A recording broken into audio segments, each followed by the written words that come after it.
नमस्ते दोस्तों, आपका वैल्यू एजुकेटर चैनल में स्वागत है, जहां आप सीखते हो स्टॉक मार्केट में निवेश करके आप कैसे पैसे बना सकते हो। तो मेरा नाम है शशांक और आज हम डिस्कस करेंगे एप्पल इंडिया के बारे में।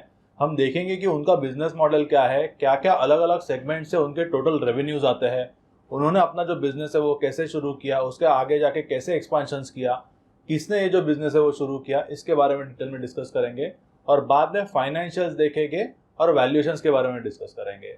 तो यदि आपने चैनल को सब्सक्राइब नहीं किया होगा तो पहले चैनल को सब्सक्राइब कर लीजिए, क्योंकि आपको यही चैनल में सारे फंडामेंटल एनालिसिस में यहाँ पे अलग अलग वीडियो जो है मैंने काफी अपलोड की है। इसके अलावा टेक्निकल एनालिसिस के बारे में काफी जानकारी दी है और जो क्वार्टरली रिजल्ट्स होते हैं इसके बारे में हम ये चैनल में डिस्कस करते हैं। तो यदि आपने चैनल को सब्सक्राइब नहीं किया होगा तो पहले चैनल को सब्सक्राइब कर लीजिए और मैं इंस्टाग्राम और ट्विटर पे भी एक्टिव हूँ, तो आप मुझे वहां पर भी फॉलो कर सकते हो। तो पहले हम डिटेल्स देख लेते हैं एप्पल इंडिया के बिजनेस के बारे में और बाद में ये जानेंगे कि उनके वैल्यूएशंस और फाइनेंशियल कैसे है।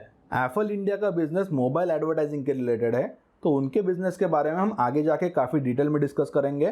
पहले हम ये देखते हैं कि एप्पल इंडिया ने अपना जो बिजनेस है वो कैसे शुरू किया था और उसके बाद में उन्होंने क्या क्या अलग अलग अचीवमेंट्स किए हैं। तो ये जो उनका बिजनेस है उन्होंने 2005 में शुरू किया। अनुज खन्ना सोहम और अनुज कुमार इन्होंने शुरुआत की थी। बाद में 2007 में उन्होंने फर्स्ट जो उनका प्रोडक्ट है जिसका नाम है SMS 2.0 इसका लॉन्च किया और ये जो प्रोडक्ट है उन्होंने भारती एयरटेल के साथ पार्टनरशिप में लॉन्च किया था।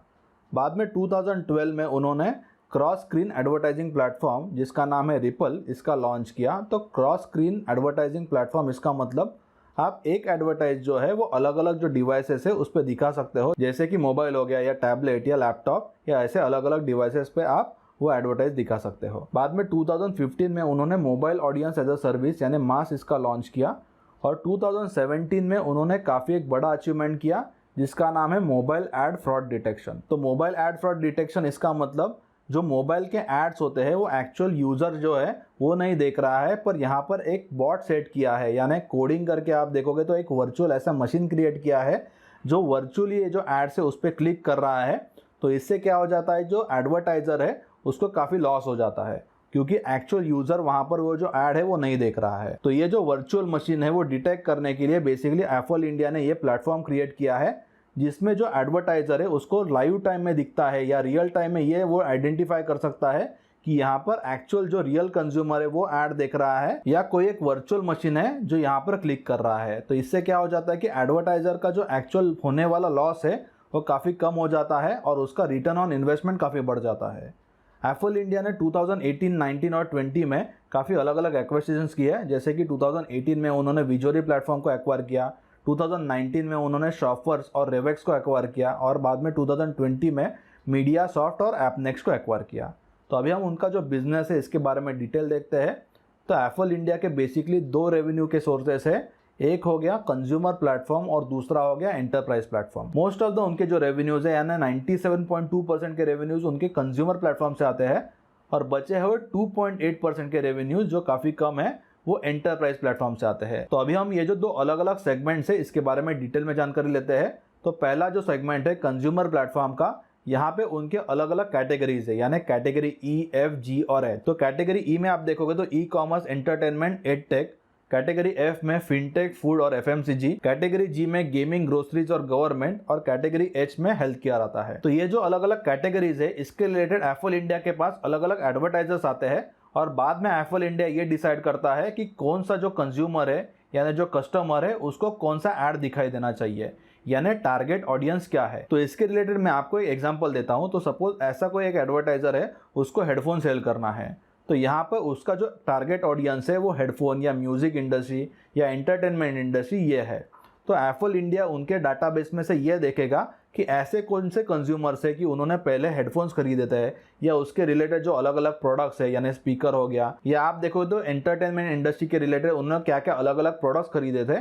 तो ये हो गया टारगेट ऑडियंस और बाद में Apple India target audience decide करेगा। इसका मतलब उनको ही सिर्फ ये जो ऐड है वो दिखाई देगा और बाकी जो कैटेगरीज है यानी हेल्थ केयर का कैटेगरी या गेमिंग, ग्रोसरीज और गवर्नमेंट का कैटेगरी, ये कैटेगरीज के जो अलग अलग यूजर्स है उनको ये जो ऐड है वो दिखाई नहीं देगा। और इससे क्या हो जाता है कि एडवर्टाइजर का रिटर्न ऑन इन्वेस्टमेंट काफी बढ़ जाता है यानी ROI काफी बढ़ जाता है, क्योंकि उनको एक स्पेसिफाइड टारगेट ऑडियंस मिल जाता है और ये जो ऐड है वो सबको दिखाने की जरूरत नहीं। पहले आप देखो तो जब भी ऑफलाइन एडवर्टाइजिंग होती थी यानी न्यूज़पेपर में जब एडवर्टाइजिंग होती थी तभी कोई भी टारगेट ऑडियंस नहीं होता था। सारे जो न्यूज़पेपर रीडर्स है उनको सारे एड्स दिखते थे। तो इससे क्या हो जाता था कि एक्चुअल जो रिटर्न ऑन इन्वेस्टमेंट है एडवर्टाइजर के लिए वो काफ़ी कम हो जाता था। पर फिलहाल में यदि आप डिजिटल एडवर्टाइजिंग में या मोबाइल एडवर्टाइजिंग में देखोगे तो एक स्पेसिफाइड टारगेट ऑडियंस होती है और इससे जो एडवर्टाइजर होता है उसका रिटर्न ऑन इन्वेस्टमेंट काफ़ी बढ़ जाता है।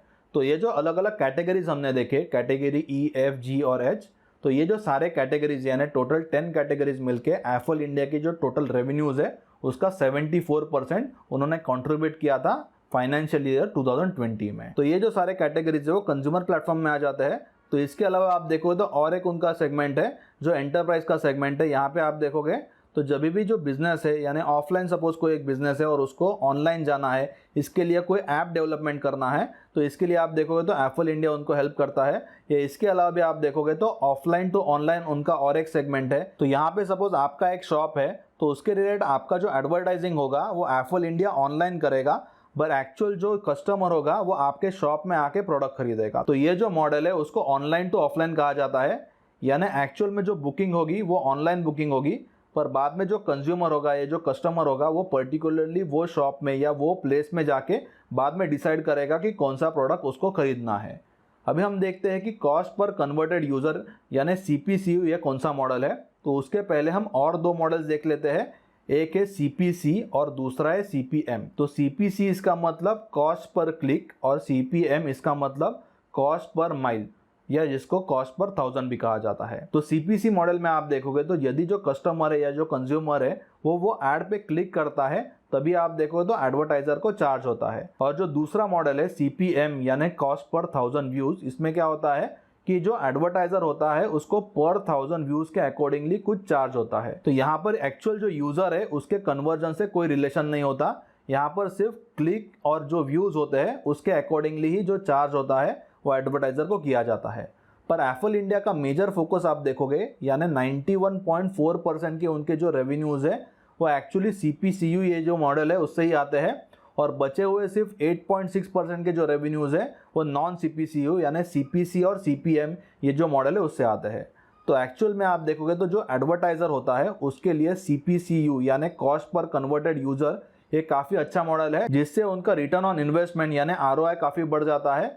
क्योंकि आप देखोगे तो एफल इंडिया एडवर्टाइजर को तभी चार्ज करता है जब भी एक्चुअल में कन्वर्जन होता है, यानी जो यूज़र है वो यदि उनका ऐप डाउनलोड करता है या इसके अलावा उन्होंने जो सर्विस या उसका जो प्रोडक्ट है वो खरीदता है, तो उसके बाद में ही आप देखोगे तो जो एक्चुअल एडवर्टाइजर है उसको चार्ज किया जाता है। तो यहाँ पे आप देखोगे 3 अलग अलग कैटेगरीज है। तो फर्स्ट जो कैटेगरी है वो न्यू यूजर कन्वर्जन का कैटेगरी है। तो यहाँ पे आप देखोगे तो जो ऐसा नया यूजर है उसको पर्टिकुलरली कोई सर्विस या कोई प्रोडक्ट खरीदना है, तो उसके रिगार्डिंग जो भी एड्स है वो पर्टिकुलरली एफल इंडिया प्रोवाइड करता है। तो उसके बाद में ये जो एक्चुअल कंज्यूमर है या जो कस्टमर है उसने एक्चुअल में जो प्रोडक्ट है उसको सिर्फ व्यू किया, उसके डिटेल्स देखे और बाद में उन्होंने सपोज आप देखो तो ये जो प्रोडक्ट है एक्चुअल में खरीदा नहीं, तो बाद में क्या हो जाता है कि सपोज आप वो वेबसाइट पे फिर से जाते हो या वो ऐप आप फिर से ओपन करते हो, तो आपको जो प्रीवियस आपने जो हिस्टोरिकली सर्च किया है जो प्रीवियस प्रोडक्ट के बारे में, तो आपको उसके रिलेटेड ही एड्स दिखाई देंगे। तो इसको कहा जाता है एग्जिस्टिंग यूजर रिपीट कन्वर्जन। तो इसमें आप देखो तो जो कंज्यूमर होता है उसको पुश किया जाता है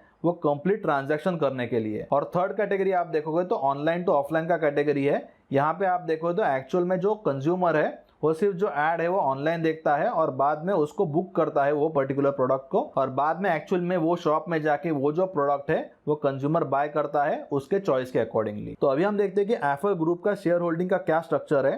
तो यहाँ पर आप देखोगे तो एफल होल्डिंग पीटी लिमिटेड ये सिंगापुर बेस्ड एक कंपनी है और उसमें आप देखो तो 100% उसका stake Affle global PT limited में है और 52.6% का जो स्टेक है वो एफल इंडिया लिमिटेड में है। इसमें आप देखोगे तो बाद में एफल इंडिया इंटरनेशनल जो एक सिंगापुर बेस्ड कंपनी है उसको एफल इंडिया लिमिटेड जो कंपनी है वो 100% ओन करती है, और बाकी का जो सारा इंटरनेशनल बिजनेस है वो बेसिकली आप देखोगे तो इंडियन जो एंटिटी है उसके अंडर ही होता है, जैसे कि इंडोनेशिया या दुबई या स्पेन या इसके अलावा सिंगापुर। तो ये जो सारे अलग अलग सब्सिडरीज है उनको एफल इंडिया कंप्लीटली ओन करता है, यानी उसमें उनका 100% का स्टेक है। तो यहाँ पे आप उनके की इन्वेस्टर्स में देखोगे तो Microsoft, D2C, Itochu, Bennett and Coleman, Centurion, ऐसे काफ़ी जो वेल नोन इन्वेस्टर है वो एफल इंडिया में है। तो यहाँ पे आप इंडिया में इंटरनेट के यूजर्स देखोगे तो वो 2017 में 445 मिलियन के थे और 2020 में वो 730 मिलियन है। और बाद में आप ई कॉमर्स का मार्केट साइज देखोगे 2017 में वो सिर्फ $39 बिलियन था, और ये एक्सपेक्ट किया जा रहा है कि 2022 में वो 27% कंपाउंडेड यानी CAGR उसमें ग्रो हो सकता है और वो $130 बिलियन तक रीच हो सकता है। इसके बाद में डिजिटल एडवर्टाइजिंग स्पेंड यानी जो एडवर्टाइजर्स है वो बेसिकली कितना स्पेंड कर रहे हैं ये आप देखोगे तो वो 2017 में लगभग $1 बिलियन था, और 2022 में ये एस्टिमेट किया जा रहा है कि CAGR 28.6% से ग्रो होके वो लगभग $4 बिलियन होगा। उसके बाद में आप मोबाइल और डेस्कटॉप का एडवर्टाइजिंग का स्पेंड देख सकते हो राइट साइड में, जो 32.7% से ग्रो हो रहा है, और फिलहाल में जो मोबाइल बेस्ड एडवर्टाइजिंग है वो और तेजी से ग्रो हो रहा है कंपेयर टू जो डेस्कटॉप बेस्ड एडवर्टाइजिंग है, क्योंकि जो मोबाइल यूजर्स है वो इंडिया में आप देखोगे तो काफी बढ़ गए हैं, और जो अलग अलग मोबाइल कंपनीज है वो भी कंटिन्यूअसली अलग अलग जो मॉडल्स है मोबाइल्स की वो लाते रहते हैं। तो इसीलिए आप देखो तो एक्चुअल में जो एडवर्टाइजिंग होगी डिजिटल एडवर्टाइजिंग, उसका जो मेजर चंक होगा या जो मेजर पोर्शन होगा वो मोबाइल एडवर्टाइजिंग पे होगा। तो अभी हम एप्पल इंडिया का कंप्लीट बिजनेस मॉडल देख लेते हैं। तो इसमें आप देखोगे तो जो एडवर्टाइजर्स होते हैं वो पहले एप्पल इंडिया के पास आते हैं अलग अलग सेगमेंट्स के, जैसे कि हेल्थ केयर हो गया, एंटरटेनमेंट या फूड, या इसके अलावा अलग अलग सेगमेंट्स है। तो उसमें बाद में एप्पल इंडिया ये चूज करता है कि उनका टारगेटेड ऑडियंस क्या है, यानी सपोज ऐसा एक एडवर्टाइजर है उसको हेल्थ केयर के रिगार्डिंग कुछ एडवर्टाइजिंग करना है, तो बाद में एप्पल इंडिया डिसाइड करेगा उनके डाटा बेस में से कि ऐसे कितने कंज्यूमर्स है या कितने ऐसे कस्टमर्स है कि उनको ये जो पर्टिकुलर ऐड है वो दिखाई देना चाहिए। और इसमें आप देखोगे तो जैसे कि मैंने आपको पहले बताया, एप्पल इंडिया ने M-Fast यानी मोबाइल फ्रॉड डिटेक्शन का जो प्लेटफॉर्म है वो क्रिएट किया है, जिससे बेसिकली जो एडवर्टाइजर है उसका रिटर्न ऑन इन्वेस्टमेंट काफी बढ़ जाता है। जो एक्चुअल यूजर है और जो दूसरा फेक यूजर है यानी जो बॉट है बेसिकली या एक वर्चुअल सिस्टम है, इसमें डिफरेंशिएट आप देखोगे तो ये जो M-Fast सिस्टम है यानी mobile ad fraud detection system, इससे एक्चुअल में आप डिफरेंशिएट कर सकते हो, क्योंकि यहाँ पर जो एडवर्टाइजर है उसको रियल टाइम में ये दिखता है कि क्या उन्होंने जो एड पोस्ट किया है वो कंज्यूमर तक पहुंच रहा है या नहीं, या कोई यहाँ पर फेक क्लिक कर रहा है। तो ये जो मोबाइल एड फ्रॉड डिटेक्शन का सिस्टम एप्पल इंडिया ने क्रिएट किया है, तो वो आप देखो तो वो एडवर्टाइजर के लिए काफी अच्छा है, जिससे उनका ROI बढ़ जाता है। तो अभी हम एप्पल इंडिया के रेवेन्यूज के डिटेल देखते हैं। तो 2020 में आप देखोगे तो उनके जो टोटल रेवेन्यूज है वो 2965 मिलियन रुपीस के है, यानी लगभग 296 करोड़ के। तो यहाँ पे आप उसके डिटेल्स देखोगे तो उनका एवरेज जो CPCU है यानी कॉस्ट पर कन्वर्टेड यूजर वो 41 रुपीस का है, और टोटल कन्वर्टेड यूजर्स आप देखोगे तो लगभग 72.3 मिलियंस के हैं। तो यहाँ पे यदि आप 41 इंटू 72.3 मिलियन करोगे तो टोटल आपको आंसर मिल जाएगा 296 करोड़ का, जो उनका एक्चुअल में टोटल रेवेन्यू है। तो ये जो CPCU है वो जनरली कांस्टेंट होता है, 40-41 रुपीस तक होता है, पर एक्चुअल में एप्पल इंडिया का आगे जाके जो ग्रोथ होगा वो कन्वर्टेड यूजर से होगा, यानी जैसे जैसे कन्वर्टेड यूजर जो है वो बढ़ते जाएंगे वैसे ही आप देखोगे तो एप्पल इंडिया का रेवेन्यू बढ़ते जाएगा। यहाँ पर आप देखो तो एक्चुअल में जो कनेक्टेड डिवाइसेस है वो लगभग 2.1 बिलियन कनेक्टेड डिवाइसेस है, आप राइट साइड में देख सकते हो, और जो total data points process Apple India ने किए हैं वो 550 बिलियन इतने हैं। और फिलहाल में भी आप देखो तो कोविड के वजह से जो लॉकडाउन हुआ है उसके वजह से जो मोबाइल पे टाइम स्पेंड हो रहा है अलग अलग जो कंज्यूमर्स है उनका वो काफी बढ़ गया है, और इसके वजह से आप देखोगे तो जो कन्वर्टेड यूजर्स है वो भी आगे जाके बढ़ जाएंगे। तो यहाँ पर अभी हमने जो CPCU का रेवेन्यू देखा जो 2965 मिलियन रुपीस का था, और CPCU इसका मतलब कॉस्ट पर कन्वर्टेड यूजर। तो इसके अलावा भी आप देखोगे तो एप्पल इंडिया के और अलग अलग सेगमेंट से रेवेन्यूज आते हैं, और ये जो नॉन CPCU का रेवेन्यू है उसका टोटल कॉन्ट्रीब्यूशन 280 मिलियन रुपीस का है, और इसके अलावा उनका जो नेक्स्ट सेगमेंट है यानी एंटरप्राइजेस का सेगमेंट, उससे टोटल जो रेवेन्यू है वो 92 मिलियन का है। तो 2020 में एप्पल इंडिया का टोटल आप रेवेन्यू देखोगे तो 3338 मिलियन यानी लगभग 333 करोड़ का है। तो अभी हम उसके डिटेल्स देखते हैं। तो 2020 में आप देखोगे तो उनका जो रेवेन्यू है उसमें 33% का इंक्रीज हुआ है, EBITDA में 26.3% का इंक्रीज हुआ है, और उसके बाद में पैट यानी प्रॉफिट आफ्टर टैक्स आप देखोगे तो लास्ट ईयर के कंपैरिजन में 34.2% का यहाँ पे ग्रोथ हुआ है। रीजन वाइज आप उनका रेवेन्यू का ग्रोथ देखोगे तो मेजर जो ग्रोथ है वो इंडिया में ही हो रहा है, क्योंकि यहाँ पे इंडिया में आप देखो तो मोबाइल यूजर्स काफी बढ़ रहे हैं, और जो अवेयरनेस है वो भी काफी बढ़ रहा है, और जो एडवर्टाइजर्स है उनका भी आप फोकस देखोगे या उनका जो प्रेफरेंस है वो मोबाइल एडवर्टाइजिंग के रिलेटेड है। और इंटरनेशनल उनका जो बिजनेस है वहाँ पे उनका आप देखो जो ग्रोथ है वो 23.6% का है। क्वार्टर ऑन क्वार्टर भी आप देखो यानी Q4 2020 में देखोगे तो उनके जो रेवेन्यूज है वो 32.3% से इंक्रीज हुए हैं, जो ईबिटा है वो 5% से इंक्रीज हुआ है और जो पैट यानी प्रॉफिट आफ्टर टैक्स है वो 5.7% से इंक्रीज हुआ है। तो यहाँ पे आप देखोगे तो यहाँ पे थोड़ा रिडक्शन आया है उनके ग्रोथ में, क्योंकि यहाँ पर आप देखोगे तो जब भी लॉकडाउन था उसमें ई कॉमर्स के रिलेटेड जो भी डिलीवरीज थी वो अलाउड नहीं थी और इसीलिए आप देखोगे तो जो प्रॉफिट की ग्रोथ है वो काफी कम हुई है। तो एफएल इंडिया का जो बिजनेस है उसमें से लगभग 51.2% के जो रेवेन्यूज है वो इंडिया से आते हैं और 48.8% के जो रेवेन्यूज है वो उनके इंटरनेशनल रेवेन्यूज है यानी आउट ऑफ इंडिया से आते हैं, जिसमें आप देखोगे तो साउथ ईस्ट एशिया हो गया या मिडल ईस्ट या इसके अलावा north America, Japan, Korea, Australia, ऐसे अलग अलग जो कंट्रीज है उसमें से उनके 48.8% के रेवेन्यूज आते हैं। तो अभी हम जो क्वार्टर ऑन क्वार्टर परफॉर्मेंस है ईबिटा का और पैट का उसके डिटेल्स देखते हैं। तो यहाँ पे आप देखोगे तो जो Q3 है वहाँ पे ही उनका जो ईबिटा और जो प्रॉफिट है यानी प्रॉफिट आफ्टर टैक्स वो सबसे ज़्यादा होता है और उसका पर्टिकुलरली एक रीज़न है क्योंकि ये क्वार्टर में जनरली मोस्ट ऑफ द जो फेस्टिवल्स होते हैं वो होते हैं, यानी जैसे कि दिवाली हो गया या दशहरा हो गया या इसके अलावा भी आप देखो जो क्रिसमस होता है या जो न्यू ईयर के सेल्स होते हैं जो दिसंबर का क्वार्टर होता है।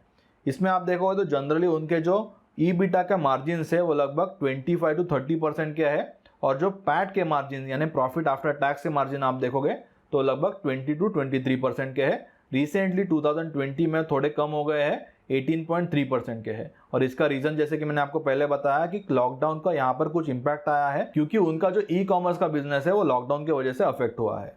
अभी हम उनका कंप्लीट ईयर टू ईयर यहाँ पे ग्रोथ देख सकते हैं। तो 2018, 19 और 20 के आप डिटेल देख सकते हो, रेवेन्यू, ईबिटा और पैट के, ये कंप्लीट ईयर का है। तो यहाँ पे आप ईयर ऑन ईयर देखोगे यानी 2019 और 2020 को कंपेयर करोगे तो जो रेवेन्यू की ग्रोथ है वो 33.8% की है, जो ईबिटा की ग्रोथ है वो 26.3% की है और उसके बाद आप प्रॉफिट आफ्टर टैक्स की ग्रोथ देखोगे तो वो 34.2% की है। आप 2018 to 2020 के यहाँ पर डिटेल्स देख सकते हो तो जो रेवेन्यू का CAGR ग्रोथ हुआ है वो 41.3% का है। ईबिटा का जो ग्रोथ है लास्ट 3 ईयर्स का वो 39.7% का है और पैट का जो ग्रोथ है वो लगभग 53% का है। यानी आप यहाँ पे देखोगे तो उनका जो ग्रोथ है वो बहुत तेज़ी से वो ग्रो कर रहे हैं क्योंकि इंडिया में कंप्लीट जो मार्केट है डिजिटल मार्केटिंग हो गया या मोबाइल बेस्ड एडवर्टाइजिंग के जो अलग अलग प्लेटफॉर्म्स है वो काफ़ी तेज़ी से ग्रो हो रहे हैं और इसका जो इमीडिएट आप इफेक्ट देख सकते हो एफएल इंडिया पर। अभी हम देखते हैं कि कैश फ्लोज उनके कैसे ग्रो हुए हैं। तो यहाँ पर आप ऑपरेटिंग कैश फ्लोज देख सकते हो। तो 2018 to 2020 में जो CAGR है यानी कंपाउंडेड जो ग्रोथ है वो लगभग 32.1% का है। 2018 में आप देखोगे तो उनके जो कैश फ्लोज थे वो लगभग 41-42 करोड़ के थे, बाद में वो 48 करोड़ के हुए और 2020 में उन्होंने 73 करोड़ के ऑपरेटिंग कैश फ्लोज पोस्ट किए हैं। और ऑपरेटिंग कैश फ्लोज और प्रॉफिट आफ्टर टैक्स का आप रेशो देखोगे तो जो कन्वर्जन है वो 111% का है। Return on equity, return on capital employed और रिटर्न ऑन असेट्स, इसके बारे में आप देखोगे तो उन्होंने काफी बेहतरीन ये जो रेशोज है वो पोस्ट किए हैं। नॉन एडजस्टेड बेसिस पे आप देखोगे तो रिटर्न ऑन इक्विटी 28.6% का है, रिटर्न ऑन कैपिटल एम्प्लॉयड 27.7 है और रिटर्न ऑन असेट 16.4% का है। ग्रॉस डेट टू इक्विटी आप देखो तो 0.28 टाइम्स है, पर यदि आप नेट डेट टू इक्विटी देखोगे या नेट डेट देखोगे एक्चुअल में तो कंपनी डेट फ्री कंपनी है। उसके बाद यदि आप यहाँ पे लेफ्ट साइड में देखोगे तो जो टॉप 10 कंज्यूमर्स थे या कस्टमर्स थे वो 2019 में यानी लास्ट फाइनेंशियल ईयर में टोटल रेवेन्यूज के 64.5% कॉन्ट्रीब्यूट कर रहे थे और 2020 में वो रिडक्शन होकर 45.5% हुआ है। तो यहाँ पे वो और उनका जो कस्टमर का बेस है उसको डाइवर्सिफाई कर रहे हैं और इसमें सपोज उनके जो टॉप 1 या 2 जो कस्टमर्स है उसमें कुछ अफेक्ट आ जाता है या कुछ इश्यूज आ जाता है तो उसका जो ओवरऑल इम्पैक्ट उनके बिजनेस में इतना नहीं होगा। और इसीलिए एफएल इंडिया का जो मैनेजमेंट है वो टोटल उनके जो कस्टमर्स है यानी जो टोटल एडवर्टाइजर्स है उनको बढ़ा रहा है ताकि जो उनके जो टॉप 10 कस्टमर्स है या एडवर्टाइजर्स है उनका कंट्रीब्यूशन आगे जाके और कम हो जाएगा। अभी हम देखते हैं कि एक्चुअल में कोविड-19 का क्या इम्पैक्ट हुआ है। तो यहाँ पे आप पॉजिटिव इम्पैक्ट देखोगे तो बहुत सारे लोग वर्क फ्रॉम होम कर रहे हैं और इसीलिए जो टाइम स्पेंड ऑन मोबाइल है वो काफ़ी इंक्रीज हो गया है। इंटरनेट का ट्रैफिक, इंप्रेशंस और क्लिक्स जो है वो काफ़ी इंक्रीज हुआ है, उसका वॉल्यूम इंक्रीज हो गया है और जो ट्रांजैक्शन है मोबाइल्स के वो भी काफ़ी बढ़ गए हैं। पर यहाँ पर लॉकडाउन का कुछ निगेटिव इम्पैक्ट भी हुआ है और मेजरली वो ई कॉमर्स में हुआ है क्योंकि ई कॉमर्स में जो डिलीवरी है वो यहाँ पे आप लॉकडाउन में देखोगे तो वो अलाउड नहीं है और इसीलिए ये जो इम्पैक्ट है वो एफएल इंडिया के प्रॉफिट आफ्टर टैक्स में भी दिखाई देगा। उनका जो प्रॉफिट आफ्टर टैक्स का ग्रोथ है वो काफ़ी कम हुआ है कंपेयर टू लास्ट ईयर। तो लॉकडाउन का सबसे ज़्यादा इम्पैक्ट आप देखो तो हॉस्पिटलिटी सेगमेंट, ट्रैवल और ट्रांसपोर्ट, ऐसे जो अलग अलग सेक्टर्स है उनमें सबसे ज़्यादा इम्पैक्ट आया है। पर मैनेजमेंट को ये लग रहा है कि जैसे जैसे लॉकडाउन जो है वो कम होते जाएगा वैसे ही जो डिमांड है वो काफी बढ़ जाएगी और जो ई कॉमर्स है वो काफी आगे जाके तेजी से ग्रो कर सकता है। अभी हम एफएल इंडिया के वैल्यूएशंस के बारे में डिस्कस करेंगे। तो उसके लिए हम तिजोरी फाइनेंस ये जो वेबसाइट है उसका यूज़ करेंगे। इसकी जो लिंक है आपको नीचे डिस्क्रिप्शन और कमेंट सेक्शन में मिल जाएगी, जिसका आप यूज़ कर सकते हो।